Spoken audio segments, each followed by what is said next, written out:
আপনাদের সঙ্গে আছে আমি খালেদ মহিউদ্দিন। কিছুটা হলেও সংস্কার বাস্তবায়নের পরে নির্বাচনের পথে হাঁটতে চায় অন্তর্বর্তী সরকার, কিন্তু সংস্কার নিয়ে আলোচনার ধাপই শেষ হয়নি। এখনও প্রতিদিনই চলছে নানা ধরনের আলোচনা। সংস্কার কতটুকু করা হবে, কতটুকু করা হবে না, সেই ব্যাপারে চলছে উত্তর চাপান। এনসিপি বলছে যে সংস্কার না করে আসলে নির্বাচনে যাওয়া ঠিক হবে না। বিএনপি আবার যথাসময়ে নির্বাচন অর্থাৎ ডিসেম্বর নির্বাচনের সময় উপরে চাপ রাখছে। এসব নিয়ে আলোচনা করার জন্য আমাদের সঙ্গে রয়েছেন বাংলাদেশ জাতীয়তাবাদী দল বিএনপির তথ্য বিষয়ক সম্পাদক জনাব আজিজুল বারী হেলাল। জনাব আজিজুল বারী হেলাল, আমাদের অনুষ্ঠানে স্বাগত জানাই আপনাকে, শুভেচ্ছা। এবং হেলাল ভাই, আপনার সঙ্গে অনেকদিন পরে দেখা হলো, সেটাও একটা আনন্দের বিষয়।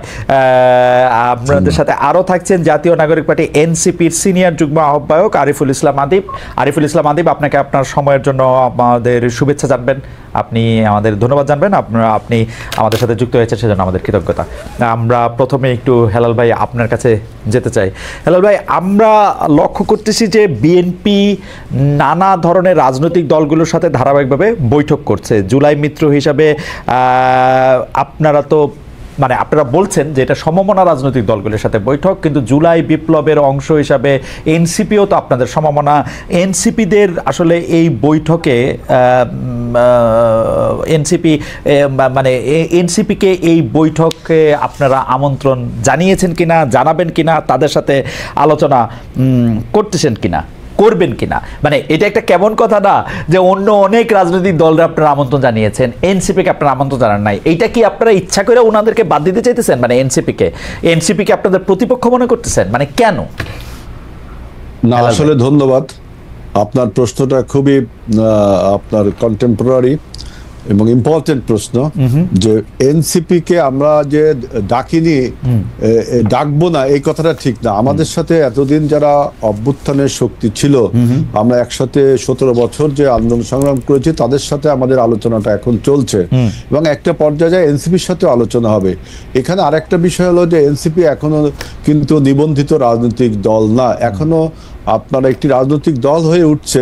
এবং আপনার আমি মনে করি এরা যেহেতু এখনো আপনার কোনো ঘোষণা দেয়নি, তাদের রাজনৈতিক ম্যানিফেস্টো দেয়নি, ঘোষণা হয়নি, কোনো কর্মসূচি দেয়নি, এখনো ওইভাবে রাজনৈতিক দল হয়ে উঠেনি। রাজনীতিতে একটা তারা রাজনৈতিক দল হিসেবে আত্মপ্রকাশ করেছে, আমরা সাধুবাদ জানাই।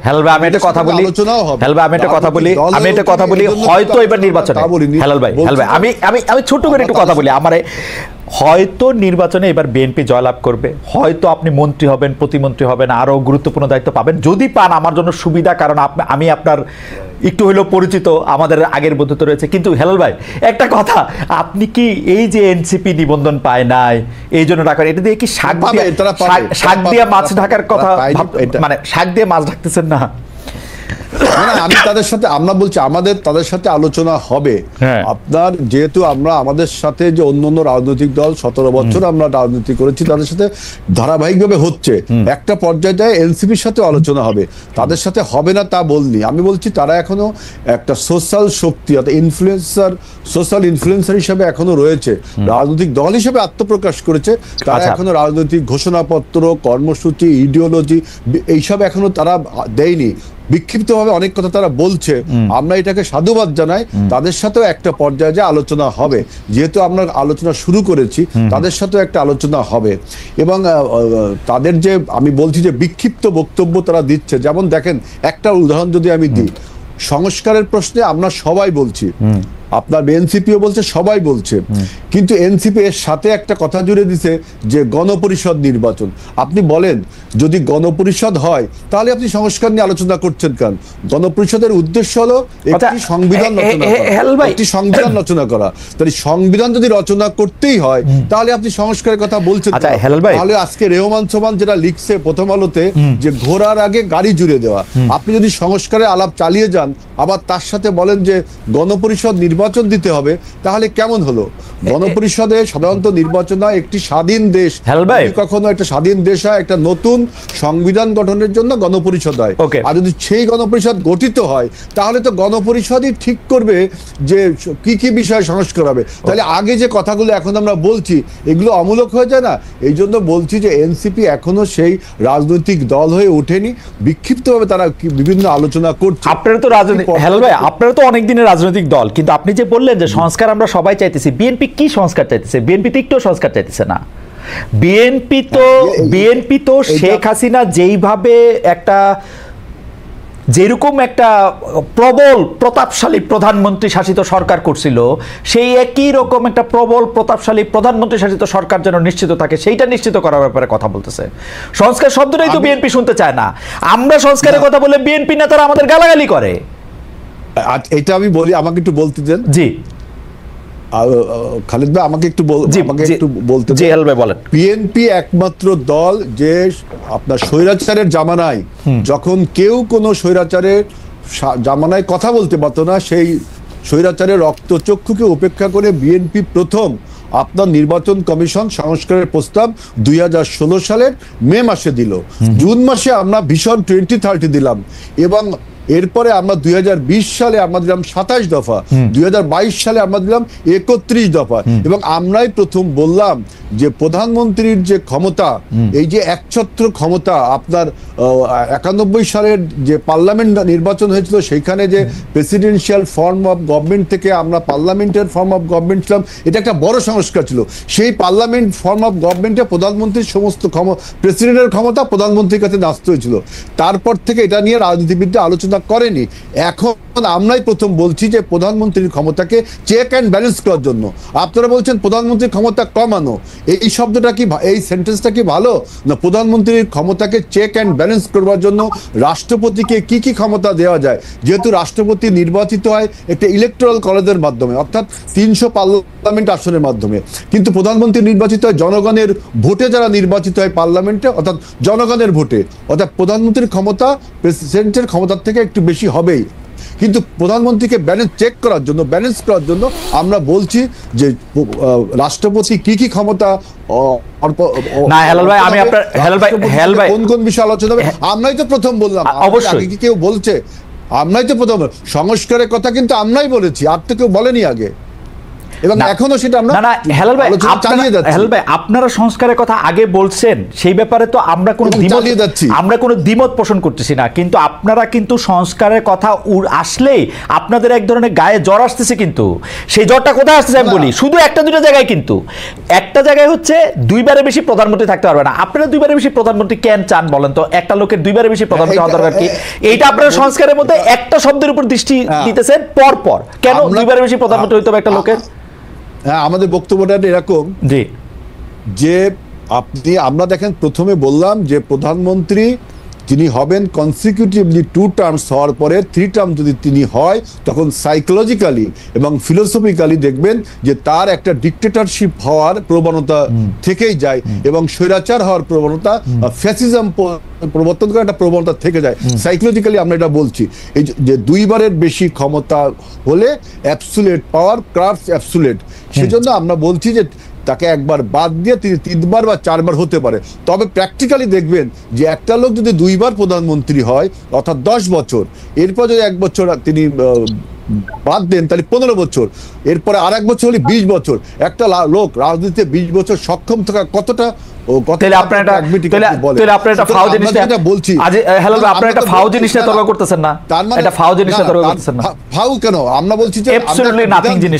যদি তিনি 2 বছরের 2 বার থাকতে পারে, তাই 3 বার থাকতে পারবে না, কারণ সাইকোলজিক্যালি তার মধ্যে ফ্যাসিজমের একটা প্রবণতা লক্ষ্য করা যায়। এই জন্য আমরা বলছি, কিন্তু আপনি একজন লোক যদি সক্ষম থাকে 3 বারের পরে 4 বারের পর, তখন তো তার অধিকারকে আপনি খর্ব করতে পারেন না। এই জন্য আমরা বলছি 2 বারের পরে তাকে 1 বার বা 2 বার তাকে আপনার রেস্ট নিতে। আমার মনে হয় যে আপনারা এটা কেন করতেছেন, এটা আপনারা একটু জাতির সামনে, জনগণের সামনে, আমাদের সামনে আরেকটু ভালো করে বুঝায় বললে আমরা তো আর অবুঝ না। আমি একবারের জন্য বুঝতে পারতেছি না। আমরাই কিন্তু বললাম যে কনসিকিউটিভলি 2 বার তিনি থাকতে পারেন, এরপর থাকতে পারবেন না। সুতরাং এটার সাথে কোনো বিরোধ আমি দেখি না। তাহলে এটা বাদ দিলে কি হয়? পর 2 বার না থেকে পুরো 2 বার করলে কি হয়? না, আপনাদেরটা, আপনি যেটা বলছেন এটা আপনার ভিউজ, আমাদের আমরা প্রায় 50 বছরের মতো রাজনৈতিক অভিজ্ঞতা থেকে আমরা বলছি যে আরেকজনের অধিকারকে আপনি খর্ব করতে পারেন না। এটা জনগণেরও চাওয়া। থার্ড টাইমের পরে ফোর্থ টাইম তিনি যদি হতে চান, থার্ড টাইম বাদ দিয়ে হতে চান, তার যদি সেই সক্ষমতা থাকে, সেই যোগ্যতা থাকে, জনগণ যদি তাকে ভোট দিতে চায়, তার যে প্রিভিলেজ, এই নাগরিক অধিকার, এটাকে আপনি বঞ্চিত করবেন কেন? বঞ্চিত করবেন এটা আপনি মনে করছেন যে এটা অধিকার, কিন্তু আমরা জনগণ যারা তারা আমরা বুঝতে পারতেছি না যে আপনি কেন দুইবারের বেশি আপনার প্রধানমন্ত্রী থাকতে হবে। দুইবারের বেশি প্রধানমন্ত্রী না থাকলে এক ধরনের বাংলাদেশে দেখেন, বাংলাদেশে এক ধরনের উত্তরাধিকার রাজনীতি শুরু হয়েছে। এক উত্তরাধিকারের রাজনীতি বাংলাদেশে, উত্তরাধিকার শুধু রাজনীতি ক্ষেত্রেই না, আসলে অর্থনীতি, ব্যবসা, চাকরি বাকরি সব ক্ষেত্রেই আমরা উত্তরাধিকার দেখি। এমনকি সম্পাদকদের মধ্যে আমরা দেখি সম্পাদকের ছেলে সম্পাদক হইতে। তো এটা তো ভালো সিস্টেম না। এর জন্য তো অন্যদের তো আপনার জায়গা ছাড়তে হবে। তো আপনি যদি দুইবারের বেশি প্রধানমন্ত্রী হওয়ার জায়গা থাকে তাহলে অন্য কেউ তো।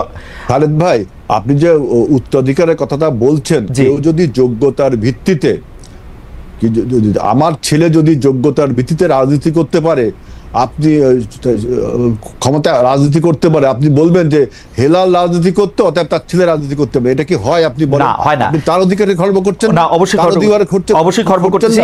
সে যদি রাজনীতি করতে আসতো একজন কর্মী হিসাবে, হেলাল ভাই, সে যদি রাজনীতি করতে, আপনার ছেলে যদি জার্নালিস্ট হয়, কেউ কি বলবে খালেদ ভাই জার্নালিস্ট ছিল, তার ছেলে জার্নালিস্ট হতে পারবে না? সেইটা না ভাই। ভাই, বাংলাদেশের সিস্টেমটা যদি এরকম হইতো, হেলাল ভাইয়ের ছেলে রাজনীতি করতে আসতেছেন একজন কর্মী হিসাবে, কালক্রমে তিনি সবকটা ধাপ পার হয়ে তিনি এটা করতেছেন, কিন্তু বাংলাদেশের রাজনীতিতে এটা হয় না রে ভাই। আমি আপনারও অনুরোধ করতেছি, আপনি একটু খেয়াল করে দেখেন, এটা হয় না। নেতার ছেলেদের আগমন বা মেয়েদের আগমন একটা ল্যাটারাল এন্ট্রি হয়। এইটা যতদিন পর্যন্ত, আমি একটু বলি খালেদ ভাই, আমরা একটু আদিবরে শুনবো না? আদিবরে শুনে আবার আসি। এই প্রশ্নটা উত্তর শেষ করি আমি। দেখেন, পৃথিবীর কোন দেশে একজন পলিটিশিয়ানের ছেলে পলিটিশিয়ান কি হয় না? হয়। আপনার নেহেরুর মেয়ে, আপনার ইন্দিরা গান্ধী কি হয়েছে না? ইন্দিরা গান্ধীর ছেলে সঞ্জয় গান্ধী, রাজীব গান্ধী হয়েছে না? তার ছেলে এখন রাহুল গান্ধী হচ্ছে, এবং খুব খারাপ স্থানে কি হচ্ছে না? এবং খুব খারাপ উদাহরণ হিসেবে হয়েছে, খুব খারাপ উদাহরণ হিসেবে হয়েছে। এইজন্য আজকে কংগ্রেস শেষ। আপনি খুব ভালো উদাহরণ দিয়েছেন, এইজন্য কিন্তু আজকে কংগ্রেস শেষ। কংগ্রেস শেষ কিন্তু আজকে এইজন্য কংগ্রেস শেষ, এটা আপনার ধারণা। কংগ্রেস শেষ আপনার ধারণা। জর্জ বুশের ছেলে কি আপনার হচ্ছে না? আমেরিকার সবগুলি স্তর পার হয়ে আসবে ভাই। আপনার আরো বিভিন্ন দেশে আপনার নেতার ছেলেরা নেতা হতে পারে যোগ্যতার ভিত্তিতে। ওকে, ঠিক আছে, এটা আপনি বুঝলেন যে নেতার ছেলে নেতা হতে পারে যোগ্যতার ভিত্তিতে। এটা আপনার ভিউ। আমি আমার ভিউটা বা আমার প্রশ্নটা আমি করছি। আমি একটু জনাব আরিফুল ইসলাম আদিব আপনার কাছে যাই। আরিফুল ইসলাম আদিব, আপনি যদি খুব সংক্ষেপে কিছু বিষয়ে আসলে, মানে আমার প্রশ্নে আসার আগে কিছু বিষয়ে আসলে হেলাল ভাই মন্তব্য করেছেন, বিক্ষিপ্ত মন্তব্যের কথা বলেছেন, এই বিষয়ে যদি আপনার মন্তব্য থাকে আপনি একটু সংক্ষেপে করেন, তাহলে আমি প্রশ্নটা করি আপনাকে। প্রথমে আমি যেটি বলি, হেলাল ভাই বলেছেন যে আমরা রাজনৈতিক দল হয়ে এখনো উঠিনি, কিন্তু তিনি আরেকটি তথ্য দিয়েছেন যে রাজনৈতিক নিবন্ধিত দলগুলোর সাথেই তারা বিএনপি লিয়াজুক কমিটি বসছে। কিন্তু আমরা সুস্পষ্টভাবে দেখতে পাচ্ছি যে শুধু রাজনৈতিক নিবন্ধন পাওয়া দলগুলোর বাহিরেও বিএনপি যতগুলো দলের সাথে বসছে, এবং ইলেকশনের আগে আমরা তারা দেখেছি যুগপথের সাথে তাদের 64 দলের একটি তালিকা প্রকাশ করেছিল, এবং অভ্যুত্থান পরবর্তীতেও এমন অনেক রাজনৈতিক দল আছে যে দলগুলো, আমরা সকল রাজনৈতিক দলকেই সম্মান করি, শ্রদ্ধা করি তাদের রাজনৈতিক অধিকার, রাজনৈতিক চর্চার জায়গা থেকে, কিন্তু তারা সেই জায়গা থেকে এনসিপি কে কিছুটা অ্যাভয়েড করে আমার কাছে মনে হচ্ছে অন্যান্য যে রাজনৈতিক দলগুলো আছে সেই রাজনৈতিক দলগুলোকে এক ধরনের প্রেসার দেওয়া, কিংবা হচ্ছে তাদেরকে এক ধরনের নিজেদের পক্ষে নিয়ে আসার একটা বলয় তৈরি করতেছে। এবং এটা এক ধরনের, আমি রাজনৈতিক শিষ্টাচারের জায়গা থেকে হয়তো সুস্পষ্ট নাম ধরে অভিযোগ করব না, ঐক্যমত্য কমিশনের বসার পূর্বে অনেকগুলো রাজনৈতিক দলগুলোকেই বিএনপির পক্ষ থেকে তাদেরকে যোগাযোগ করা হয়েছে, যেন বিএনপির ঐক্যমত কমিশনকে যে প্রস্তাবগুলা দেওয়া হয়, কিংবা হচ্ছে সেই বিষয়গুলো যেন তারাও প্রস্তাবগুলা দেওয়ার সময় যেন তারা সেই দিকগুলো যেন লক্ষ্য রাখে। এরকম আমরা বেশ কিছু রাজনৈতিক দলগুলোর সাথে আমরা যখন কথা বলেছি আনঅফিসিয়ালি কিংবা বিভিন্ন পর্যায়ে, তারা এই ধরনের বিষয়গুলো আমরা শুনেছি তাদের কাছ থেকে। ফলে আমরা নতুন একটি রাজনৈতিক ধারা তৈরি করতে চাই, সেক্ষেত্রে বাংলাদেশের তাদের সর্ববৃহৎ দল এবং বারবার ক্ষমতায় আসা দল হিসাবে তাদের কাছ থেকে আরো উদারতা এবং রাজনৈতিক জায়গা থেকে সেটা আমরা আশা করি। না আদিব, এখানে আমার একটু দুইটা কথা বলার। আপনি বিএনপি থেকে রাজনৈতিক উদারতা আশা করতেছেন, কিন্তু এনসিপি একটি নতুন রাজনৈতিক দল, 2 মাসের কম বয়সে একটি রাজনৈতিক দল, কিন্তু প্রথম থেকেই বিএনপিকে যে ভাষায় তার আক্রমণ করে আসছে, যেভাবে বিএনপিকে প্রতি পদে পদে যেন এই 16 বছরে বিএনপির এত যে দেখেন, আমি কিন্তু স্পষ্ট করে বলি, বিএনপির পক্ষে কিন্তু কোনো একটা আওয়ামী লীগের ছদ্মাবরণে লুকানোর সম্ভাবনা ছিল না। যেই সম্ভাবনা বা যেই সুযোগ জামায়াত ইসলামের ছিল, যেই সুযোগ অনেক সময় আপনাদের ছিল, বিএনপির কিন্তু সেই সুযোগ ছিল না। বিএনপিকে তাদের নিজের নামে আন্দোলন করতে হয়েছে, রাস্তায় মার খেতে হয়েছে। আমি কথা বলছিলাম হেলাল ভাইয়ের সঙ্গে, হেলাল ভাইয়ের এগেনস্টে শুধু 204টি মামলা হয়েছে, এর মধ্যে তিনি কনভিক্টেড হয়েছেন বিভিন্ন জায়গায়। কিন্তু আপনারা প্রথম থেকেই একটা উদ্যোগ হয়তো নিয়েছিলেন যে বিএনপিকে বাতিল করার, এবং বিএনপিকেই আপনারা একটা রাজনৈতিক প্রতীক, এবং বিএনপি নামে আপনারা বিভিন্ন ধরনের প্রকাশ্যে বলেছেন বিএনপি নাকি আওয়ামী লীগের সাথে একজোট হয়ে কোন একটা কাজ করছে। মানে কি ভয়ঙ্কর! মানে আওয়ামী লীগের এই 16 বছরের দুঃশাসনের সবচেয়ে মানে আমি বলবো নির্মম এবং সবচেয়ে ছড়ানো বলি হচ্ছে বিএনপির লোকজনেরা। কিন্তু আপনারা প্রথম থেকেই বিএনপির কোনো ক্রেডিট নাই, বিএনপি বালুর ট্রাক সরাতে পারে না সহ আপনারা যখনই সুযোগ পেয়েছেন তখনই বিএনপিকে আসলে আক্রমণ করে কথা বলেছেন।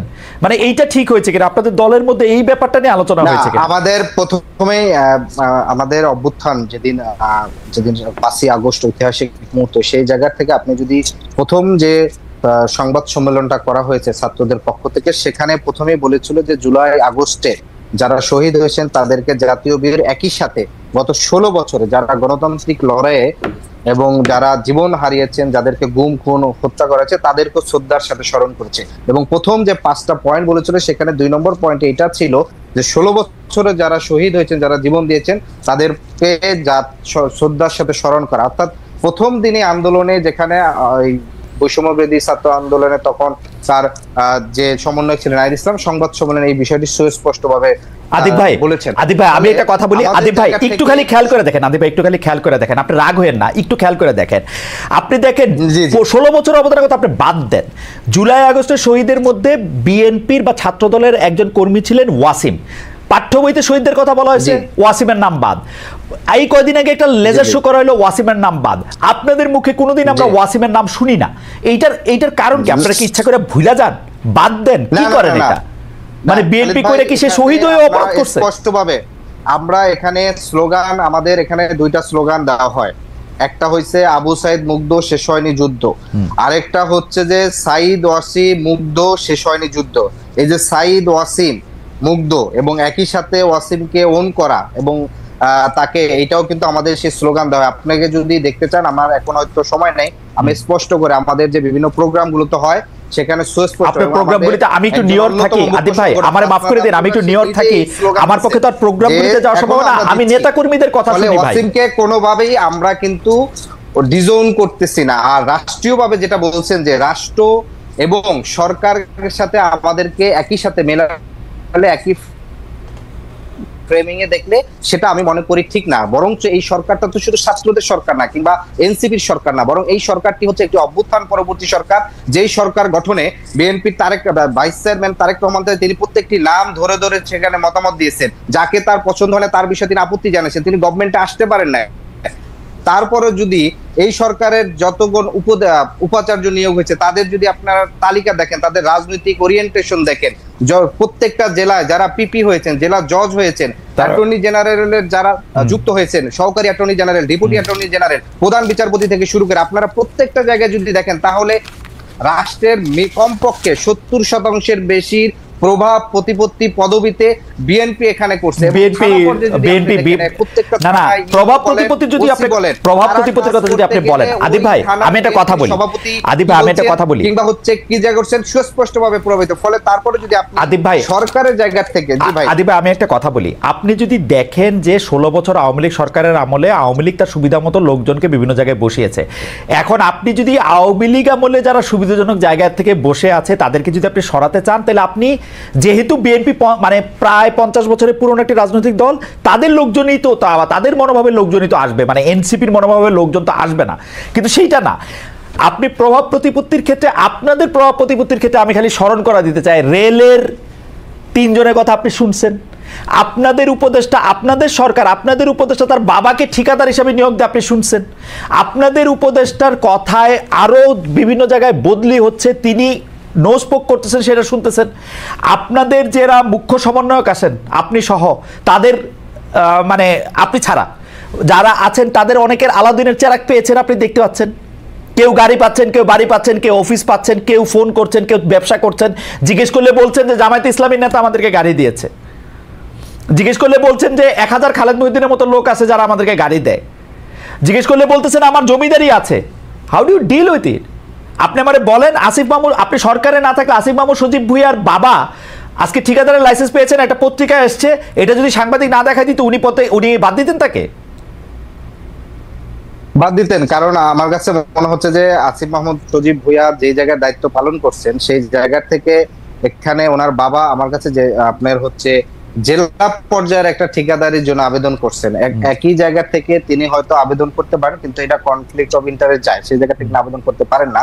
যদি আসিফ মাহমুদ সজীব ভুঁইয়ার জানতেই হয়তো, আমার কাছে যেটা তিনি একটা ব্যাখ্যা দিয়েছেন সেটা সত্য কি মিথ্যা সেটা জনগণ কিংবা সবাই ঠিক করবে। কিন্তু আমার কাছে মনে হচ্ছে যে এর চেয়ে তো যদি তার বাবাকে আর্থিকভাবে সুবিধা দেওয়া কিংবা বলেন, তাহলে সেটার জেলা পর্যায়ের ঠিকাদার না, কিন্তু চাইলে আপনি তাকে আরো বড় কিছু আমরা জানবো কেমনে, আরো বড় কিছু আমরা জানবো কেমনে? তার এপিএস এর নামে 311 কোটি টাকা অন্যায়ের অভিযোগ। না ভাই, এপিএস এর তো সাইডিং অথরিটির অভিযোগ ভাই, এটা মানে স্পেসিফিক যদি বলা হয় যে সূত্র ধরে যে কোন সূত্রে কোন তাকে বাদ দেওয়া হয়েছে, এটা তো ঠিক। তাকে বাদ দেওয়া হয়েছে, এটা তো ঠিক। মানে হ্যাঁ, তাকে বাদ দিতে হয়েছে, এটা তো ঠিক না। বাদ দেওয়ার ক্ষেত্রে সেখানে আমরা দুটো ব্যাখ্যা দেখেছি। মুয়াজ্জেম হোসেন তিনি ব্যাখ্যা দিয়েছেন যে তিনি পড়াশোনা কিংবা অন্য ক্যারিয়ার করতে চাচ্ছেন, সেই কারণে তিনি নিজের থেকে আবেদন করছেন, পরবর্তীতে সরকার তার আবেদন। এই ব্যাখ্যা আপনার কাছে সন্তোষজনক মনে হয়েছে? আর গাজী তানভীরের ব্যাপারটা? জি জি, আর গাজী তানভীরের ব্যাপারটা আপনাদের? গাজী তানভীরের, হ্যাঁ, গাজী তানভীরের বিষয় দেখেন, যে প্রথমে যে বক্তব্যটা আসছে এনসিটিভির কে উল্লেখ করে ঢাকা পোস্টে প্রথমে আমরা দেখেছিলাম একটি নিউজ হয়েছিল, পরবর্তীতে তারপরের দিন গাজী তানভীর তিনি সেটার ব্যাখ্যা দিয়ে তিনি একটা সংবাদ সম্মেলনও করেছিলেন এবং আমাদের সংগঠনের মধ্য থেকে তার সাথে এই বিষয়ে আলাপ করেছিলেন। পরবর্তীতে যখন একাধিক অভিযোগ তার বিরুদ্ধে আসা হয় এবং আপনারা দেখেছেন যেটা সাংগঠনিকভাবে কিন্তু আমাদের তাকে সাময়িক অব্যাহতি দেওয়া হয়েছে এবং সাংগঠনিক তদন্ত করে পরবর্তী পদক্ষেপ নেওয়া হবে। ফলশ্রুতিতে এখানে যে অভিযোগ বা হচ্ছে যে জায়গাটাই তোলা হয় না কেন, সংগঠনের মধ্যে প্রত্যেককে কিন্তু একটা জবাবদিহিতার মধ্যে দিয়ে যেতে হয়, যেটা এই সংগঠনের প্রত্যেক সদস্যর প্রত্যেক কর্মীর কিন্তু তার নেতৃত্বকে প্রশ্ন করার জায়গা আছে, তাকে জবাবদিহি করে তাকে সঠিক পথে নিয়ে আসার জায়গাটা আছে, যেটা আমরা বাংলাদেশের রাজনৈতিক কালচারে একেবারে নতুন। আমি অ্যাবসলিউটলি এটা আপনার সাথে একমত, আমরা বাংলাদেশের রাজনৈতিক কালচারে এটা দেখি না। কিন্তু আমি আপনার এই পর্যায়ে শেষ প্রশ্ন করি, আমি আপনাদের অনেক বড় শুভাকাঙ্ক্ষী, সেই হিসাবে এই প্রশ্নটার জবাব আমি প্রতি অনুষ্ঠানে খুঁজি, এখনো খুঁজতেছি। সংগঠন হিসাবে আপনাদের কোনো জবাবদিহিতা আছে? আমি সেটার মধ্যে বলতেছি যে আপনারা নাকি একটা কোম্পানি থেকে বেশ কিছু টাকা নিয়ে যে ইফতার করছেন 5 স্টার হোটেলে, আপনারা একটা কোম্পানি, যে কোম্পানিটার বিরুদ্ধে অভিযোগ আছে, নানা ধরনের অভিযোগ, তাদের বাসায় আপনারা থাকেন, তাদেরকে বাসা ভাড়া দেন না বা দেন, বা তাদেরকে আপনারা পরিষ্কার করার দায়িত্ব নিছেন, আপনারা যার তার ইচ্ছা তার কাছে টাকা নেন, এই কথা কি ঠিক?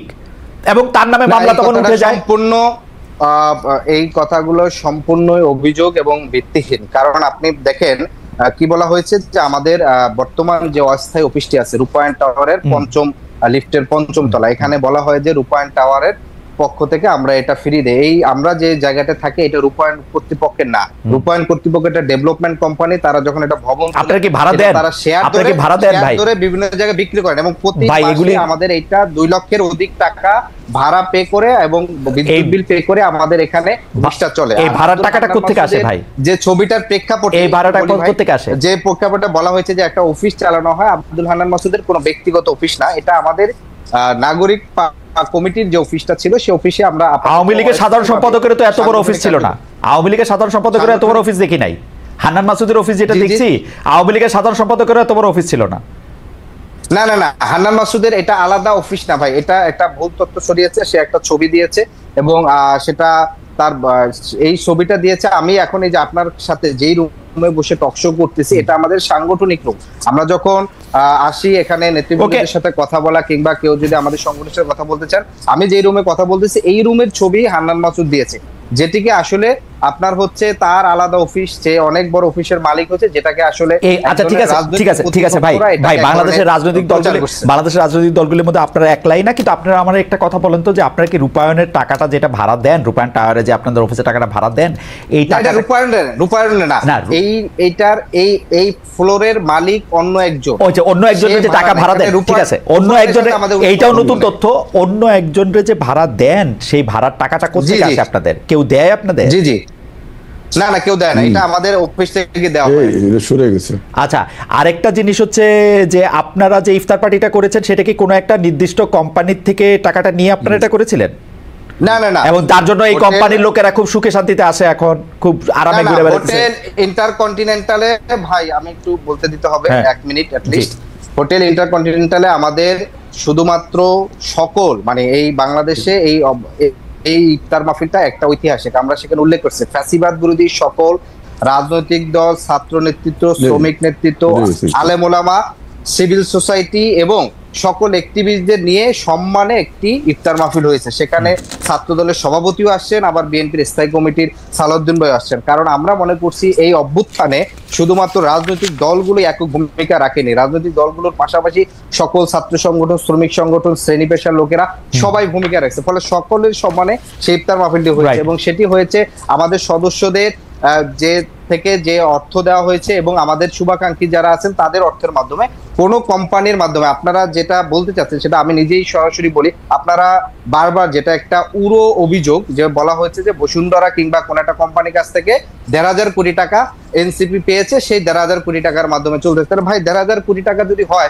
তাহলে এই সংগঠনের তো আমি অন্যতম একজন গুরুত্বপূর্ণ নেতা, তাহলে আমি তো মিনিমাম 50 কোটি টাকা পাওয়ার কথা। আমাদের এই অভিযোগটা সম্পূর্ণ ভিত্তিহীন। বরং এই যে বসুন্ধরা গ্রুপের, আপনি দেখেন বাংলাদেশের ইতিহাসে এরকম হয়েছে কিনা নজির আমি জানি না, যে একজন তথ্য উপদেষ্টা, মানে তথ্য মন্ত্রণালয়ের দায়িত্ব ছিলেন, তিনি দায়িত্ব ছাড়া ঠিক 30 দিনের মধ্যেই কিন্তু ওয়াসার কোথায় তার সুপারিশে 1-2 জন নিয়োগ হয়েছেন কিনা সেটা নিয়ে গণমাধ্যমে সুস্পষ্টভাবে নিউজ আসছে।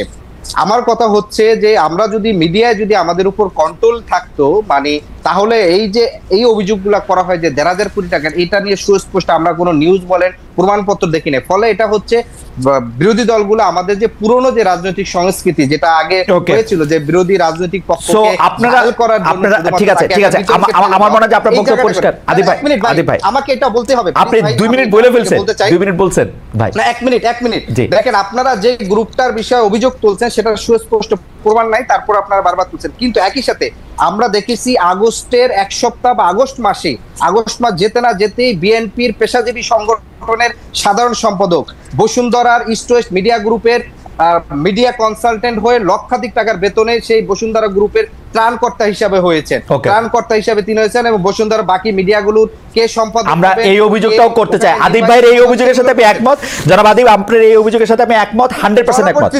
ফলশ্রুতিতে বিএনপি তার নিজের নেতাকর্মীদেরকে বসুন্ধরার প্রলোভন থেকে রক্ষা করতে পারে না, তারা সেই ভিত্তিহীন অভিযোগটা আমাদেরকে করে থাকে রাজনৈতিক, পুরনো রাজনৈতিক চর্চার জায়গা থেকে। ওকে, আমি আমি আমি আমি আপনাকে ধন্যবাদ দিতে চাই। আমি আসবো হেলাল ভাইয়ের কাছে, কিন্তু আমরা দর্শকদের কাছে প্রশ্ন করেছিলাম, একজন ব্যক্তি একই সঙ্গে প্রধানমন্ত্রী, দলীয় প্রধান ও সংসদ নেতা হতে পারবেন না, সংস্কারে এমন প্রস্তাব রয়েছে। প্রিয় দর্শক, এই প্রস্তাব বাস্তবায়ন সম্ভব হবে বলে মনে করেন কিনা? শতকরা 77% মনে করেন যে হ্যাঁ এটা হবে, বাস্তবায়ন সম্ভব। শতকরা 23% মনে করেন যে এটা বাস্তবায়ন সম্ভব হবে না। 48,000 দর্শক আমাদেরকে ভোট দিয়েছেন। হেলাল ভাই, আপনার কাছে আপনি দেখেছেন যে জনাব আদিব কিছু প্রশ্ন তুলেছেন বসুন্ধরা গ্রুপের ব্যাপারে, বসুন্ধরা গ্রুপের সাথে আপনাদের সম্পর্কের ব্যাপারে। আমি তার সাথে আরেকটু যোগ করি যে আপনাদের প্রধান নেতাদের একজন আসলে এস আলমের সাথে অনেক বেশি সম্পর্কিত, আমরা সেরকম কথা শুনেছি, জানেছি, দেখেছি যে তিনি সেই গাড়ি ব্যবহার করছেন, সেটা ব্যবহার করছেন, সেই ব্যাপারে আপনি একটু বলবেন। আপনার প্রিয়, আমার প্রিয় খ্যাতনামা অর্থনীতিবিদ ডক্টর রহমান সোবহানের কথা আপনি নিজেই বলেছিলেন, আমরা দেখি ডক্টর রহমান সোবহান আপনাদের সম্পর্কে কি বলেছেন। তিনি বলছেন মাঠ পর্যায়ে আওয়ামী লীগের অনুপস্থিতির ফলে ক্ষমতার যে শূন্যতা তৈরি হয়েছে সেই জায়গা দখল করেছেন বিএনপির কর্মীরা। এই শূন্যতার সুযোগ নিয়ে বিএনপির কর্মীদের অনেকে দখলদারি ও চাঁদাবাজিতে জড়িয়ে পড়েছেন, যার ফলে উদ্বেগ দেখা দিয়েছে যে পুরনো অভ্যাসের মৃত্যু সহজে হবে না। এ ধরনের অভিযোগে অনেককে বহিষ্কার করা সত্ত্বেও দৌরত্ব কমানো যায়নি। আমাদের প্রশ্ন, এই তৃণমূলের উপরে আপনাদের আসলে কতটা, কেন্দ্রের কতটা এরকম ভূমিকা রয়েছে? কারণ সত্যি সত্যি কিন্তু হেলাল ভাই সরকারি চাকরি করছি, সরকারি চাকরিজীবীদের অনেকেই আমার বন্ধু, আমি বিসিএস একাডেমিতে পড়াইছি বইলা অনেকেই আমার ছাত্রছাত্রী, তাদের অনেকেই আমাকে এই অভিযোগ সরাসরি জানিয়েছে। মানে আপনি যদি আমাকে অবিশ্বাস করেন আমার কিছু করার নাই, কিন্তু দ্যাটস দ্য ফ্যাক্ট। আপনি এই সম্পর্কে যদি একটু বলেন যে এই আওয়ামী লীগের শূন্যস্থান বিএনপি দখল করেছে কিনা।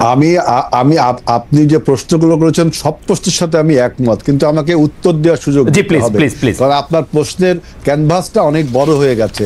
আমি এখন আদিবের কথা বলবো না রেহমান সুমান স্যার যেটা বলেন, এবং আপনিও একটা কথা বলছেন।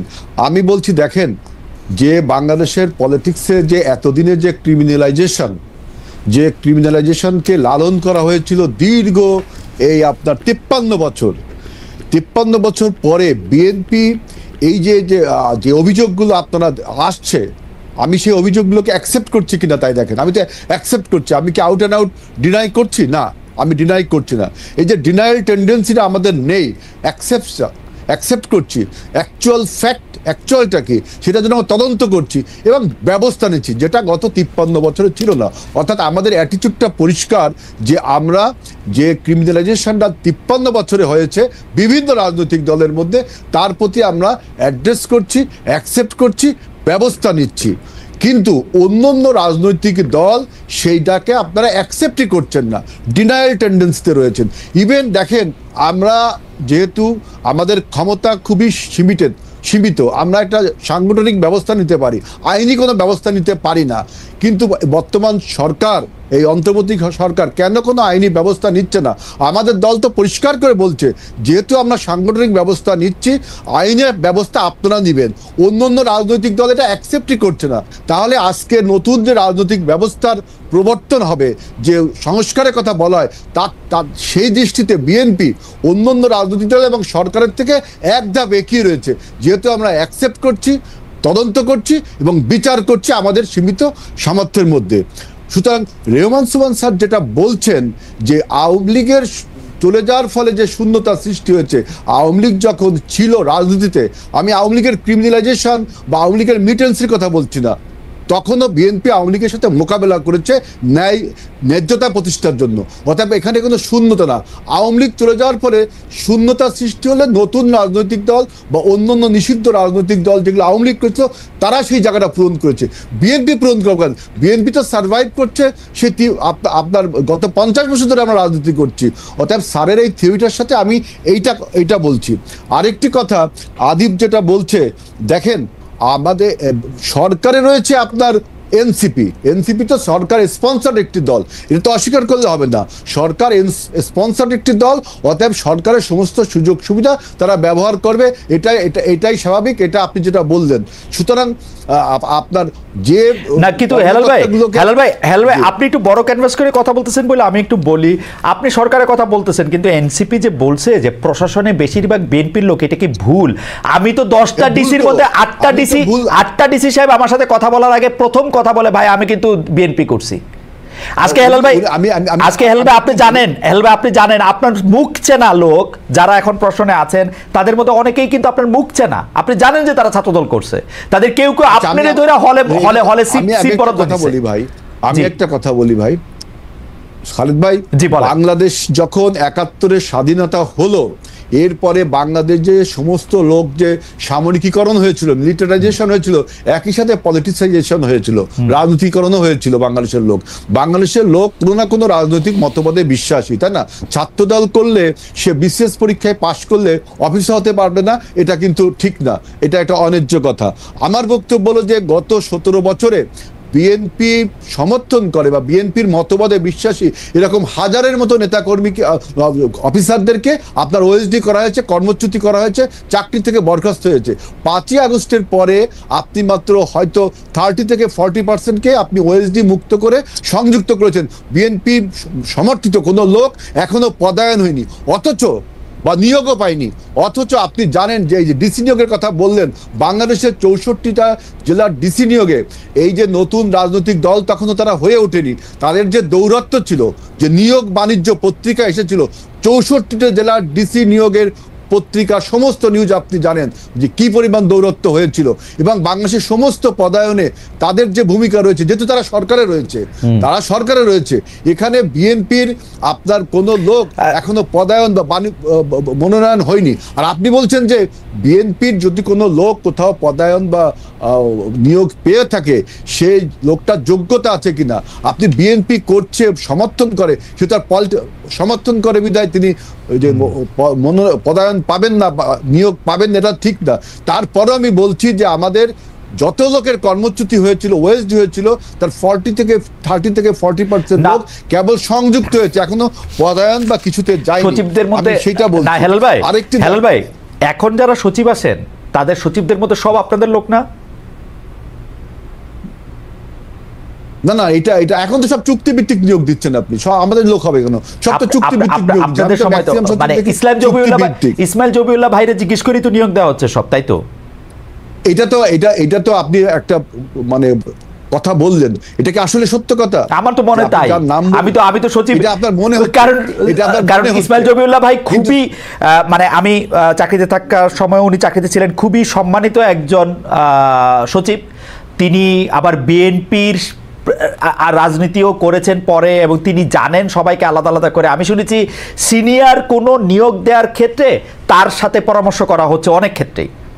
তাহলে সরকারের যে 3 জন উপদেষ্টা রয়েছে এনসিপির, বা সরকার নিজে কেন এটা করছে? দোষটা তো সরকারের, এখানে বিএনপির তারা সরকার চালাচ্ছে, আপনার বর্তমান যে নতুন রাজনৈতিক দল তারা, এবং ডক্টর ইউনূস সরকার চালাচ্ছে। তিনি যদি বিএনপির সাথে যোগাযোগ করে, এই দোষটা কি বিএনপির? তবে আমার কাছে যে তথ্য আছে, এই কথাটা সর্বৈব সত্য কথা না। যেমন ওই যে আদিব বলল যে এনসিপির সাথে কিন্তু আমরা কথা বলবো না, এটা কিন্তু আমরা বলিনি। আমরা বলছি সময় ফুরিয়ে যায়নি, সময় চলে যায়নি, আমরা আলোচনা করব। আর ওরা যে বিক্ষিপ্ত আলোচনা করছে, এইটা বলছি এই জন্য, দেখেন যে ওরা বলছে যে আপনার কি সংস্কার চাই, আমরা বলছি সংস্কার চাই, কিন্তু সংস্কার যে ধীর গতি, সংস্কারের যে স্লো মোশন, এইটার জন্য তারা কোনো প্রতিবাদও করছে না যে কেন সংস্কার ধীর গতিতে হচ্ছে। সংস্কার চাচ্ছে যত জোরে উচ্চস্বরে, যখন সংস্কার যে হচ্ছে না, দৃশ্যমান কিছু হচ্ছে না, তার জন্য তত উচ্চস্বরে কিন্তু কথা বলছে না। এইটা একটা সন্দেহজনক বিষয় না? তারপরে বলছে যে এই ফ্যাসিবাদের তারা বিচার চায়, এটা তারা বলছে। আমরাও বিচার চাই, আমরা নির্দিষ্ট করে বলেছি যে কিভাবে কি করতে হবে, কিন্তু এরা বিচার চাই আবার প্রান্তিক পর্যায়ে যখন কমিটি গঠন করা হয় তাদের, তখন এই ফ্যাসিবাদের, এই মাফিয়াদের কিন্তু রিহ্যাবিলিটেশন প্রান্তিক পর্যায়ে হয়। অন্যান্য ধর্ম রাজনৈতিক দলও এই কাজে জড়িত। কত বড় প্যারাডক্স! আপনি কি বললেন এখন আওয়ামী লীগের বিচার, আপনি নিচে ভাই আপনি কি বললেন? আমরা একটু আদিব সাহেবের কাছে যাই, কিন্তু আপনি এটা কি বললেন? এখন যদি আওয়ামী লীগের 5 জন সাবেক মন্ত্রী বিএনপিতে জয়েন করতে চায়, আপনারা নেবেন না তাদের দলে? না, এখন শোনেন, আমরা বলছি যে আওয়ামী লীগের যে রাজনৈতিক দল হিসেবে তার নিষিদ্ধ করার ব্যাপারে সবচেয়ে স্পষ্ট পজিশন এনসিপি, অফেন্স তারা করছে, সবচেয়ে স্পষ্ট পজিশন এনসিপির আওয়ামী লীগ দল হিসেবে নিষিদ্ধ করার। বিএনপি বা জামাতের অবস্থান স্পষ্ট পজিশন, বিএনপির স্পষ্ট পজিশন যে আওয়ামী লীগ যে জেনোসাইডের সাথে জড়িত, যে অফেন্সের সাথে তারা জড়িত, যে ক্রিমিনাল অ্যাক্টিভিটির সাথে জড়িত, যে মানি লন্ডারিং এর সাথে জড়িত, তাদেরকে অবশ্যই ইন্ডিভিজুয়ালসের বিচার হতে হবে, আওয়ামী লীগ দল হিসেবে তাদের বিচার হতে হবে। এবং আওয়ামী লীগ নামে কোন দল আপনার যদি রাজনীতি করে, তাহলে ফ্যাসিবাদের একটি জাগরণ হবে। আমরা এই ব্যাপারে স্পষ্ট, কিন্তু আমি বলছি শুধু এনসিপি না, আমাদের যে অন্যান্য রাজনৈতিক দল আছে, তারা যখন প্রান্তিক পর্যায়ে আপনার কমিটিগুলো করে, তখন কিন্তু তারা তাদের শক্তি সঞ্চয় করবার জন্য এই পলাতক মাফিয়াদেরকে রিহ্যাবিলিটেশন করছে। আপনারও তো পলাতক মাফিয়াদের সীমানার ওই পারে দিয়ে আসছেন টাকা নিয়ে। পলাতক মাফিয়াদের কি করবেন এখন? ফালাই দিবেন বঙ্গোপসাগরে? কেউ না কারো না কারো দলে তো যাবে, ওদের দলে না গেলে আপনাদের দলে আসবে, বিচার হবে, আপনাদের দলে আসবে, তো বিচার তো হবেই, বিচার হবে, তাদের বিরুদ্ধে মামলা হবে, বিচার হবে, তারা দলে যেতে পারবে না। আবার আপনি আপনার দলে যোগদান করাবেন এবং আপনি বলবেন, যেমন সার্জিস আলম বলছে যে কম অপরাধ, বেশি অপরাধ, মাঝারি অপরাধ, তাদেরকে দলে নেওয়া হবে। আমি আপনার কাছে আসবো আবার। আমি কিন্তু দেখেছি সীমান্ত এলাকায় আওয়ামী লীগের লোকজন যারা পার হয়েছে, তারা বিএনপির লোকজনকেই টাকা দিয়ে পার হয়েছে, এমন গুজবও আছে। এটা গুজব কিনা সত্য কিনা আমি জানি না। না, দেখেন আওয়ামী লীগের যে সমস্ত লোক তো পালিয়ে গেছে, আমরা তো প্রথমে প্রশ্ন তুলেছি যে এই লোকগুলো পালালো কিভাবে, আপনাদেরকে টাকা দিয়া আমরা তো প্রশ্ন তুলেছি, আপনাদেরকে টাকা দিয়া হেলাল ভাই আপনাদেরকে টাকা দিয়া, আপনি খুলনা অঞ্চলে এত জনপ্রিয় নেতা, আপনি জিজ্ঞেস করে দেখেন সাতক্ষীরা যশোরে কি হয়েছে। হ্যালো আপনি প্লিজ জিজ্ঞেস করে দেখেন, আমি আসতেছি আপনার কাছে, আপনি এখনই জিজ্ঞেস করেন সাতক্ষীরা যশোর দিয়ে যারা পালাইছে তারা বিএনপির লোকজনের টাকা দিছে কিনা, আপনি জিজ্ঞেস করে দেখেন স্থানীয় বিএনপির লোকজন। তাহলে সরকার সেটা ইনিশিয়েটিভ নিচ্ছে না, সরকার তো অত বড় না বিএনপির মতো, বিএনপি তো সরকারের চেয়ে বড়। তাহলে সরকার কি চাচ্ছে? সরকার তাহলে আমাদের মধ্যে একটা অনৈক্য তৈরি করে, আমাদের মধ্যে একটা মিসআন্ডারস্ট্যান্ডিং ক্রিয়েট করে, সরকার কি তাহলে এই ডক্টর ইউনূস সরকার যেভাবে এক্সপোজার দিচ্ছে তার নিজের ব্যাপারে, যেভাবে নিজের অপরিহার্যতা তুলে ধরছে, তাহলে কি আমাদের মধ্যে একটা মিসআন্ডারস্ট্যান্ডিং করে তিনি দীর্ঘদিন ক্ষমতায় থাকতে চান? আমার কাছে এই প্রশ্ন উঠে আসবে। আচ্ছা, এই প্রশ্ন নিয়ে আমরা একটু আদিবের কাছে যাই। আদিব, জনাব আরিফুল ইসলাম আদিব, আপনি খেয়াল করেছেন যে আমি দুইটা জিনিস একটু বলতে চাই, যে এই যে ধরেন ক্ষমতার অপব্যবহার, ক্ষমতার মধ্যে থেকে বিভিন্ন রকম দুর্নীতি, গত কয় মাসে তো 7-8 মাস মাত্র আসছে, এই 7-8 মাসের মধ্যে তো কম হইল না, এপিএস উমুক তুমুক। আপনি কি মনে করেন না আপনাদের সাথে যারা আপনাদের সহযোদ্ধা ছিল, সেই সহযোদ্ধা জনাব আসিফ মাহমুদ সজীব ভুঁইয়া বা জনাব মাহফুজ, তাদের এখনই পদত্যাগ করে আসলে দলের মধ্যে চলে আসা উচিত, নাকি তারা সরকারের থেকে তারা আপনাদের জন্য কি উপকার করতেছেন সেইটা কি একটু আপনি বলবেন, বা সরকারে কেন তারা এখন অপরিহার্য সেটাকে একটু বলবেন? কারণ তারা যত বেশি সরকারে থাকবেন এই ধরনের অভিযোগ অনেক বেশি উঠবে, এবং আমরা সাদা বাংলায় আমরা এটা দেখতে পাবো, যখনই আপনারা সংস্কারের কথা বলবেন, নির্বাচন দীর্ঘায়িত করার কথা বলবেন, আমরা বুঝবো যে আপনারা কোনো না কোনোভাবে টাকা পয়সা কামাচ্ছেন, দুর্নীতি করতেছেন, এর জন্য বেশি সময় থাকতেছেন, পরে গিয়া আপনারা একটা ঘোলাটে পরিস্থিতিতে আপনারা এটা নির্বাচন করতে চান, যার জন্য আপনারা গণপরিষদের কথা বলেন, এখন আরেকবার স্থানীয় সরকারের কথা বলেন, নির্বাচন পেছানোর কথা বলেন, ইত্যাদি ইত্যাদি ইত্যাদি। একটু যদি জবাব দিতেন। হ্যাঁ খালেদ ভাই, আপনার প্রশ্ন দুটির আগে আমি একটি বিষয় হেলাল ভাইয়ের বিষয় একটু বলতে চাই। তিনি বলেছেন যে বিএনপি গণহত্যার বিচার চায়, ফ্যাসিবাদের বিচার চায় এবং একই সাথে সংস্কার চায়, কিন্তু আপনি গত এক সপ্তাহ এবং এক মাসে বিএনপির যতগুলো লিয়াজু কমিটি যতগুলো রাজনৈতিক দলের সাথে বসার শেষে আপনি দেখবেন হেডলাইন গুলো দেখলে একই হেডলাইন। ডিসেম্বরের আগে নির্বাচনে বিএনপির সাথে একমত হেফাজত ইসলাম, ডিসেম্বরের আগে বিএনপির সাথে নির্বাচনে একমত গণ অধিকার পরিষদ, ডিসেম্বরের আগে নির্বাচনে বিএনপির সাথে একমত হচ্ছে বাংলাদেশ লেবার পার্টি। এই যে ধরেন শিরোনামগুলো এবং তাদের লিয়াজু কমিটির আলোচনার প্রথম কেন্দ্রবিন্দু হয়েছে দলগুলাকে বলছে যে আপনারা হচ্ছে ডিসেম্বরের আগে নির্বাচন চাবেন কিনা। এবং আরেকটি খুবই দুঃখজনক বিষয় যেটা আমরা দেখেছিলাম যে হেফাজত ইসলাম তারা নিজের উদ্যোগে বিভিন্ন রাজনৈতিক দলগুলোর সাথে বসছেন, এবং বিএনপির সাথে যখন বসছেন তখন নিউজে আসলো যে বিএনপির থেকে যে প্রেস রিলিজ বা যেটা দেওয়া হয়েছে যে ডিসেম্বরের আগেও হেফাজত এবং বিএনপি হচ্ছে নির্বাচন চান। পরবর্তীতে আমরা যেটি দেখেছি যে হেফাজত ইসলাম তারা মানে প্রেস রিলিজে সেটার প্রতিবাদ করেছে যে হেফাজত ইসলাম একটি অরাজনৈতিক সংগঠন, তারা নির্বাচন বিষয়ে কোনো ধরনের আলাপ আলোচনা করে না। তাহলে একটি মাত্র দ্বিপক্ষীয় একটি বৈঠকে যেখানে অন্য একটি দলের নামে নির্বাচনের আলোচনা হয় নাই, কিন্তু সেটিকে মিডিয়ার মাধ্যমে নির্বাচন করেছে, যেহেতু হেফাজত ইসলাম এখন নির্বাচনের আগে হচ্ছে একটি গুরুত্বপূর্ণ এখানে ফ্যাক্টর, সেই জায়গা থেকে আমার কাছে মনে হচ্ছে যে বিএনপি হেলাল ভাই যেটা বলছেন যে বিএনপি গণহত্যার বিচার চায় কিংবা হচ্ছে সংস্কার চায়, কিন্তু তাদের রাজনৈতিক তৎপরতা শুধুমাত্র নির্বাচন কেন্দ্রিক, কিভাবে নির্বাচনকে দ্রুত করা যায় কিংবা নির্বাচনের দিকে বাকি দলগুলোকে এক ধরনের বাধ্য করে কিংবা প্রলোভন দেখে নানাভাবে হচ্ছে দলগুলোকে এনসিপির বাহিরে সকল দলকে তাদের নিজস্ব বলয় নিয়ে এসে একটি বড় ধরনের জোট কিংবা করে দেন হচ্ছে আপনার এটিকে এনসিপিকে এক ধরনের প্রতিপক্ষ হিসাবে তারা দেখছে। ফলে আমার কাছে যেটা মনে হচ্ছে যে এটা খুব সুস্পষ্ট যে তাদের যে বলা সেটার সাথে এটার আসলে মিল নেই। এবার আপনি যে বিষয়টি বলেছেন যে সরকারে থেকে তাদের দুজন কি লাভ হচ্ছে, দেখেন আমাদের এখানে অভ্যুত্থানে অংশগ্রহণ করেছেন সকল বিভিন্ন শ্রেণী পেশার মানুষ এবং যারা আগে বিভিন্ন রাজনৈতিক দলের সাথে সংগঠিত ছিলেন এবং সংগঠিত ছিলেন না, তারাও কিন্তু অভ্যুত্থানে অংশগ্রহণ করেছেন। বর্তমানে সরকারে দুজন উপদেষ্টা আছেন, জনাব মাহফুজ আলম এবং আসিফ মাহমুদ সজীব ভুঁইয়া, তারা তাদের রাজনৈতিক সিদ্ধান্ত তারা গ্রহণ করবেন।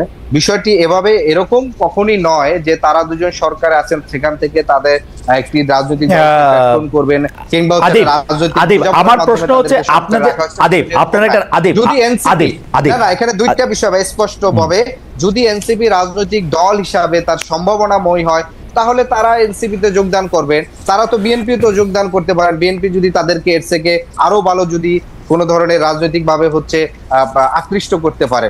আরেকটি বিষয় হচ্ছে যদি আবার বিপরীত দিকে যদি হতে পারে যে তারা রাজনৈতিক সরকারের থেকে খুব সুনাম সফল করেছেন এবং তারা দেখেছেন বিপরীতে এনসিপি সেই অনুযায়ী প্রত্যাশিত দল হতে পারে না, তাহলে তারা এনসিপি তে নাও আসতে পারেন। আদিব, আমার প্রশ্ন মানে ব্যাপারটা তো আলাদা একটি বিষয়। আদিব, আমাদের প্রশ্ন, আপনাদের তো নানা ধরনের কথা আলোচনা হয়, আপনারা যদি একটি নতুন রাজনৈতিক দিলে আপনারা একটা লক্ষ্য ঠিক করবেন, একটা ইশতেহার ঠিক করবেন, কিভাবে আপনারা এগিয়ে চলবেন সেটা ঠিক করবেন। এই দুইজন সরকারে থাকার ফলে কি আপনাদের সুবিধা হচ্ছে? আপনারা যতই বলেন তারা সরকার, সেটা তো আর হবে না। তাদের মধ্যে থেকে একজন প্রত্যেক করে আপনাদের একটা দলের আহ্বায়ক হয়েছেন, সুতরাং তাদেরকে বলা হয়েছে যে ডক্টর ইউনূস বলেছেন তারা হচ্ছে আমার নিয়োগকর্তা। সুতরাং এই সরকারকে আপনাদের সরকার ছাড়া, এই উপদেষ্টাদের আপনাদের উপদেষ্টা ছাড়া কোনো কিছু বলা আসলে কঠিন। আমার প্রশ্ন, আপনাদের দুজন সহযোদ্ধা যারা আসলে মাঠের যোদ্ধা ছিল, তাদের দুইজনের এখন সরকারে থাকাটা আপনাদের দলের জন্য কতটা জরুরি? আপনাদের জন্য, তাদের জন্য কতটা জরুরি সেটা জরুরি না, এটা তার রাজনৈতিক সিদ্ধান্ত, তিনি ব্যক্তিগতভাবে সিদ্ধান্ত গ্রহণ করেছেন। ব্যক্তিগতভাবে দলের থেকে কোনো ধরনের সুবিধা নেই। আপনারা তো এই দুইজন দলে থাকার ফলে আপনারা বিভিন্ন সুবিধা তো পাচ্ছেন, তাই না? না না, আমাদের কোনো ধরনের রাজনৈতিক সুবিধা দেওয়া হচ্ছে না। আপনারা ধরেন আসিফ মাহমুদ সজীব ভুঁইয়া যেই মন্ত্রণালয়ে আছেন, সেই মন্ত্রণালয়ের বিভিন্ন কাজ কর্ম, নিয়োগ, তদবির, বাণিজ্য, এগুলি ক্ষেত্রে তো আপনাদের লোকজন ফোন করেন, করেন, তা তো করেনি, তাই না? বা জনাব মাহফুজ আলম তথ্য মন্ত্রণালয়ে আছেন, পূর্ব পরিচিত জায়গা থেকে, সেটা শুধু এনসিপি না, এটা বিএনপিরও অনেক যারা আছেন তারাও যোগাযোগ করেন। আপনি ওই বর্তমানে যে আসিফ মাহমুদ সজীব ভুঁইয়ার মন্ত্রণালয়ের মাধ্যমে যে উত্তরের প্রশাসক দেওয়া হয়েছে কিংবা হচ্ছে আপনার জায়গা, সেই জায়গা থেকে আপনি যোগাযোগ করবেন। সামনে যে এই যে উত্তর কোরবানি উপলক্ষে যে হাট কিংবা বাজারগুলো দেখা হবে, প্রত্যেকটা এলাকায় বিএনপির ভবিষ্যৎ যারা এমপি প্রার্থী, হবু প্রার্থী, প্রত্যেকেই প্রশাসকের সাথে যোগাযোগ করছেন হাতগুলো নিয়ন্ত্রণ নেওয়া কিংবা তাদের প্রভাব বিস্তার করা। যোগাযোগ করছি, আমরা সুবিধা নিচ্ছি, এই অভিযোগটা আসলে কোনোভাবেই সম্পূর্ণ নয়। আদিব, আপনি জাহাঙ্গীরনগরের একজন ছাত্র, আলোকিত ছাত্র, এবং আপনি সাংবাদিকতার সঙ্গেও ছিলেন। আপনি ক্রিটিক্যালি, মানে অন্য অনেক মানুষের তুলনায় আপনার ক্রিটিক্যাল ফ্যাকাল্টি অনেক স্ট্রং। আপনার কাছে কি মনে হয় উত্তর দক্ষিণে যে প্রশাসক নিয়োগ দেওয়া হয়েছে সেগুলি খুব স্বাভাবিক প্রক্রিয়া নিয়োগ দেওয়া হয়েছে? এটা কি ক্রিটিক্যালি একটা রাজনৈতিক দল হিসেবে আপনাদের এটা ক্রিটিক্যালি দেখার দরকার আছে, নাকি আপনারা যেহেতু সুবিধাভোগী সেই জন্য আপনারা এটা থেকে কিছু বলতেছেন না? মানে আমার ইচ্ছা হলো, মানে আপনার কাছে মনে হয় না ব্যাপারটা অনেকটা হাসিনা, এই কাজটা শেখ হাসিনার মতো করে করা হয়েছে?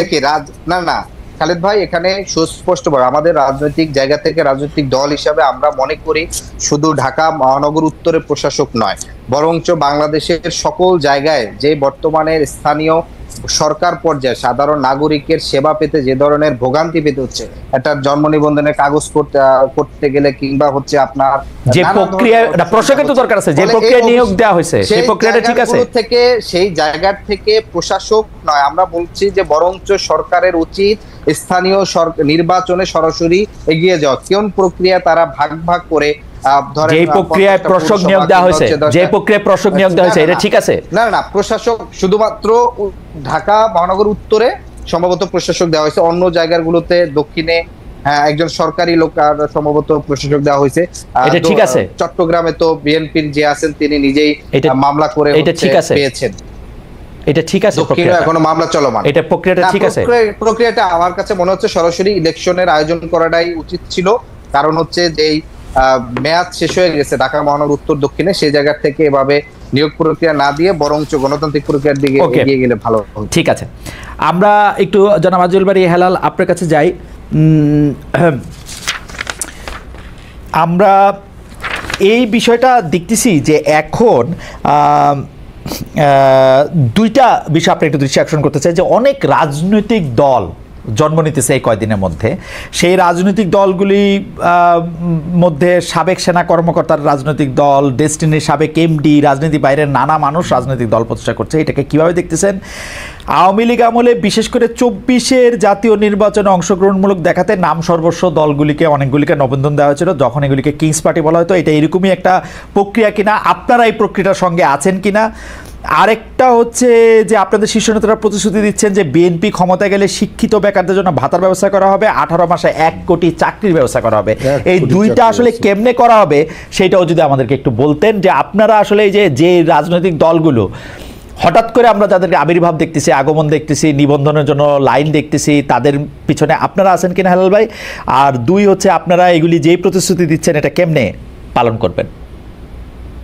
দেখেন, আমি এই প্রশ্নটা উত্তর দিতে চাই এইভাবে যে বাংলাদেশে এখন একটা পলিটিক্যাল আনসার্টেনিটি চলছে।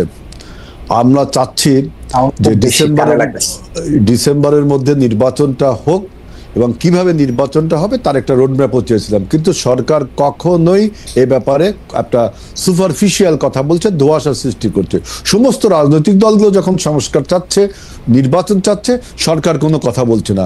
এখন যে কথাটা বললেন, যে সমস্ত পলিটিক্যাল পার্টিসগুলো এখন গ্রো করছে, এটা কি কার স্পন্সরে? সরকারের কোনো উদ্দেশ্য থেকে হচ্ছে, না বাংলাদেশের মানুষ তো একটু হুজ্জতে বাঙালি বলে একটা কথা আছে, আপনার বিচারপতি হাবিবুর রহমানের একটা বই আছে, দেখবেন যে হুজ্জতে বাঙালি, যে হুজ্জতে বাঙালি বা হুজ্জতে বাংলাদেশি, এরা তো এই নতুন এই ব্যবস্থায় নতুন নতুন রাজনৈতিক। আচ্ছা হেলাল ভাই, মাঝখানে একটা প্রশ্ন করি, ইলেকশন কবে হবে? ইলেকশন কবে হবে এটাতে সরকার যেটা বলছে এটার মধ্যে কি কোনো অস্পষ্টতা ছিল? ডক্টর মোহাম্মদ ইউনূস ডিসেম্বরে বলছে যে ডিসেম্বর থেকে শুরু করে, মানে গত বছর ডিসেম্বরে বলছে, এই বছর ডিসেম্বর থেকে শুরু করে জুন পর্যন্ত সময়ই নির্বাচন হতে হবে, নির্বাচন হবে, এবং উনি কনসিস্টেন্ট আছেন ওনার এই কথায়, কনসিস্টেন্টলি বলছে। জি, কিন্তু তিনি কেন বলছে না যে নির্বাচনটা আসলে কবে হবে এবং কিভাবে হবে, স্কেডিউলটা কবে জুলাই মাসে দিবে, নির্বাচন জুলাইতে দিবে, সময় আসলে দিবে ভাই, সময় আসলে দিবে, জুন জুলাই মাসে দিবে। রাজনৈতিক দলগুলো কি পদ্ধতিতে to hold a free and fair ইলেকশনের জন্য কি কি করবে তারা, এই যে রোড ম্যাপটা, দ্যাট মিনস যে স্কেডিউলটা কবে ঘোষণা হবে, কারা কারা যোগ প্রার্থী হবে, নির্বাচনটা কবে হবে। যেমন আপনার 2007 সালের অভিশপ্ত সরকার বলেছিল 2 বছর পরে সে নির্বাচন হবে। এই সরকার কিন্তু সবাই নির্বাচনের কথা বলছে, তিনিও নাকি বলছে যে ডেটটা কেন ঘোষণা করে না, সময় মতো ঘোষণা করা হবে। হেলাল ভাই একটু ওয়েট করেন, নির্বাচনের তফসিল বা ডেট রোডম্যাপ ঘোষণা করবে নির্বাচন কমিশন, এটা সাধারণত 6 মাস আগে ঘোষণা করে। আমরা কি ডিসেম্বরে 6 মাস আগে? এখন এটা এপ্রিল মাস, মে মাস হয়েছে, জুন মাস হয়েছে।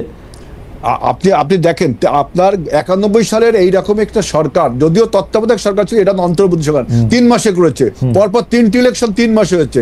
2007 সালের যে সরকারটা ছিল, এটা মতলববাজি করে এইরকম, এই সরকার যেমন বিভিন্ন রকম টার্মিনোলজি লেক্সিকন ব্যবহার করে, যে সংস্কার, তারপরে আপনার বিচার, স্থানীয় সরকার, আরো অনেক টার্মিনোলজি ব্যবহার করে, ঠিক 2007 সালের সরকার এরকম একটা টার্মিনোলজি ব্যবহার করে 2 বছর ক্ষমতায় থেকে 17 বছরের স্বৈরাচার বা ফ্যাসিবাদ একটা প্রসব করেছিল।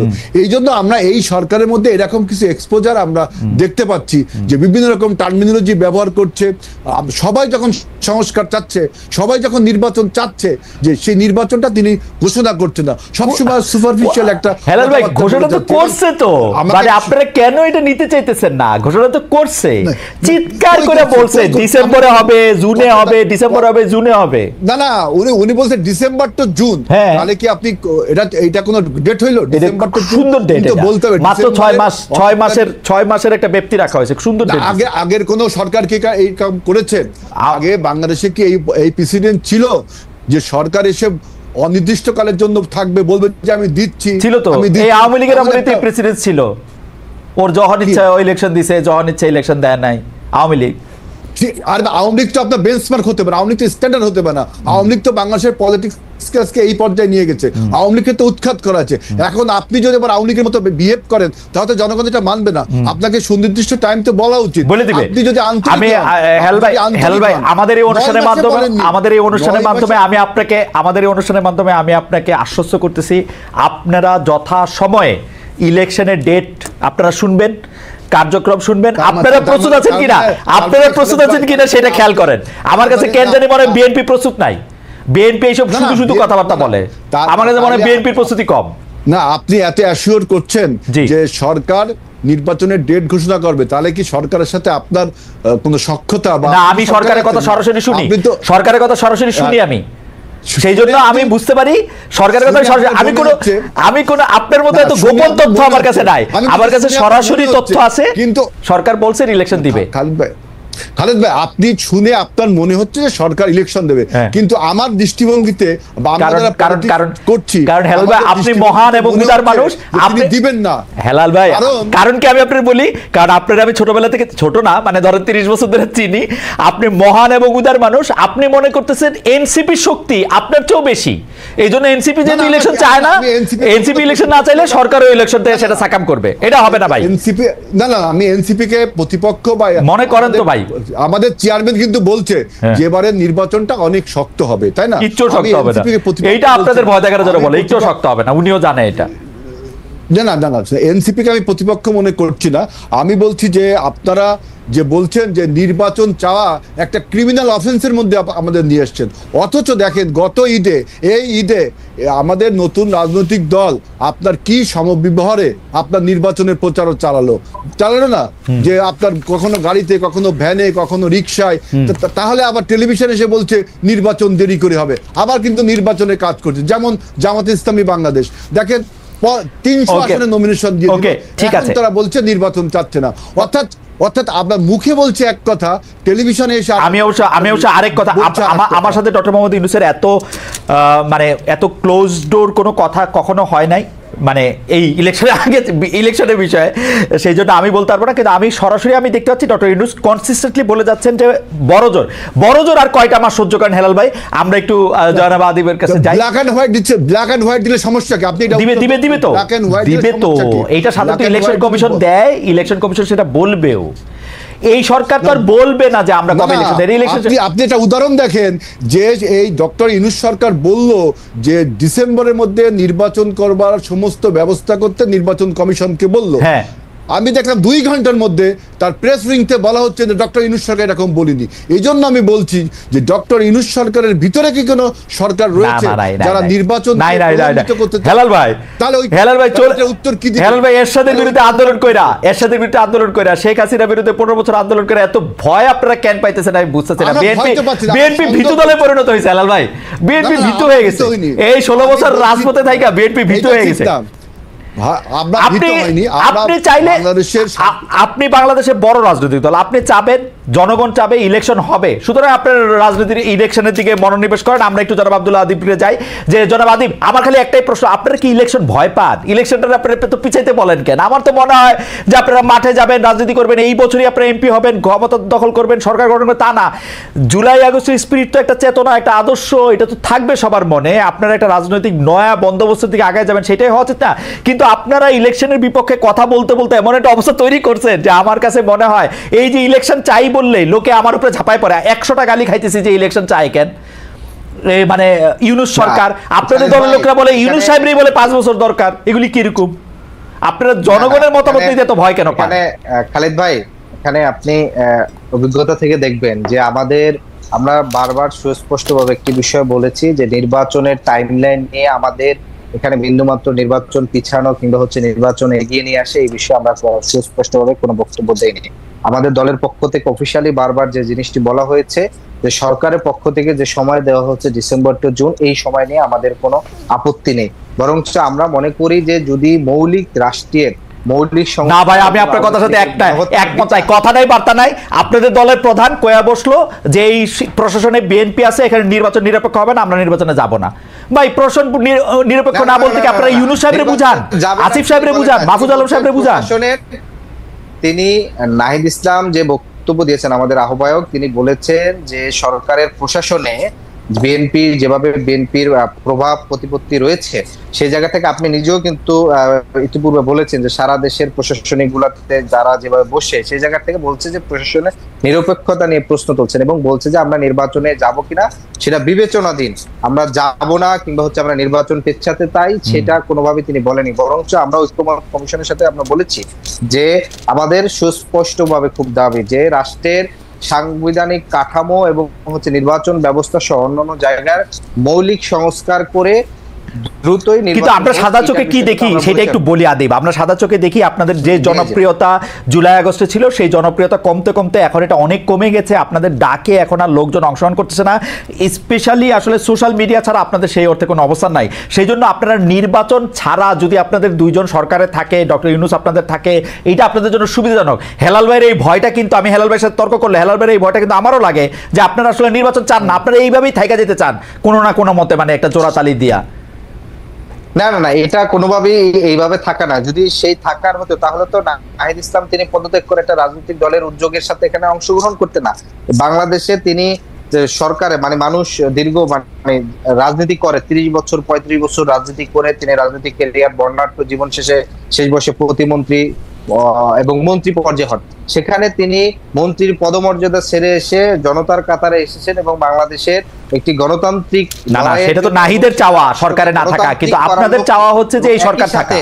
এক ব্যক্তি কেন্দ্রিক যে ক্ষমতা কাঠামো আছে সেই ক্ষমতা কাঠামোর বিপরীতে একটি রাষ্ট্র হিসাবে গড়ে ওঠা, রাষ্ট্র তার জায়গা থেকে সকল নাগরিককে দলীয় পরিচয়ের ঊর্ধ্বে ওঠে, তার পেশার পরিচয়ের ঊর্ধ্বে ওঠে, নাগরিকের সেবা দিবে, নাগরিকের মর্যাদা নিশ্চিত করবে, সেই লড়াইতে সামিল হওয়ার জন্য তিনি কিন্তু পদত্যাগ করে আসছেন।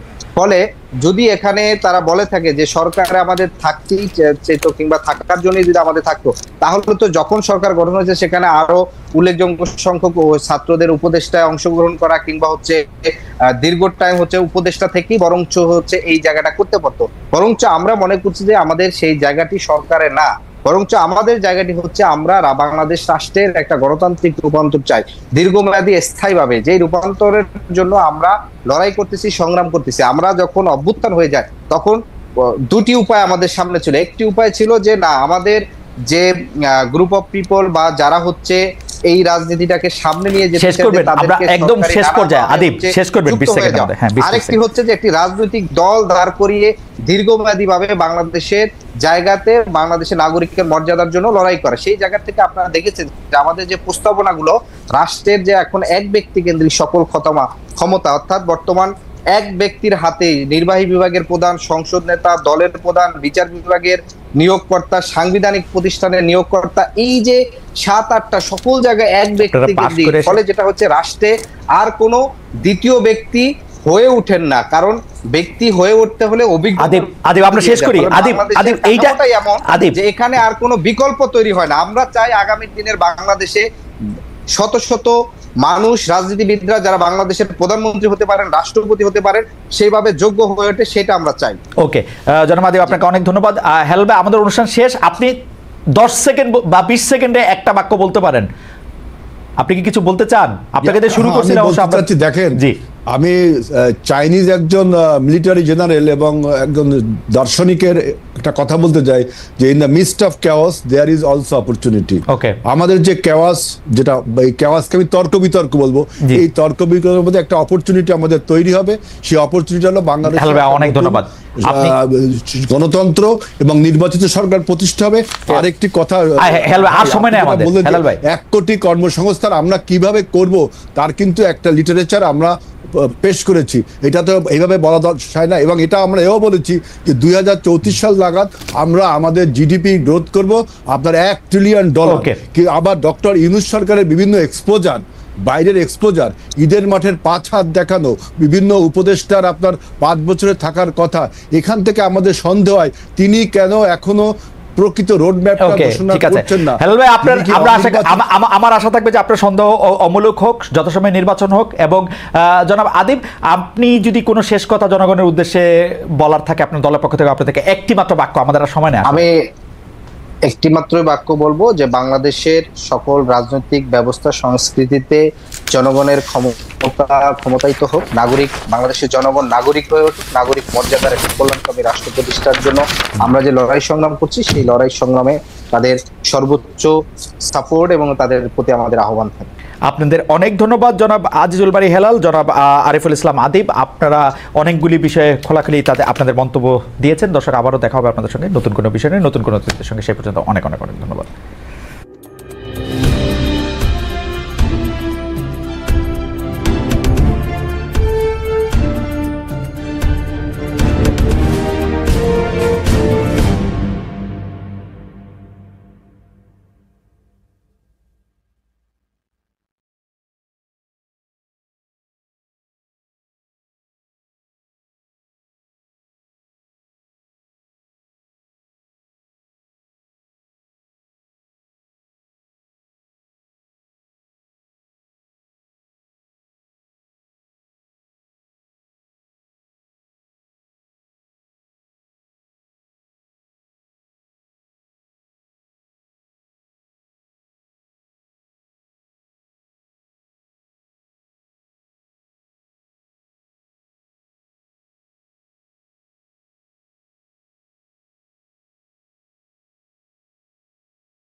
one is surrounded by lush green fields.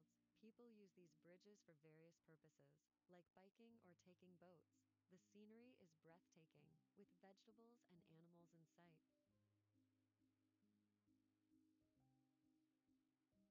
Boats and fields play a huge role in village life. The green fields are fertile, and boats are used for travel and trade.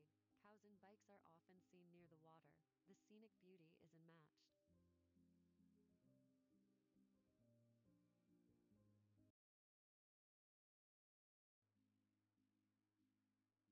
The landscape is dotted with bridges, rivers, and trees. It's a serene view, with trains and boats moving through the fields. The water flows gently, and the scenery is truly mesmerizing.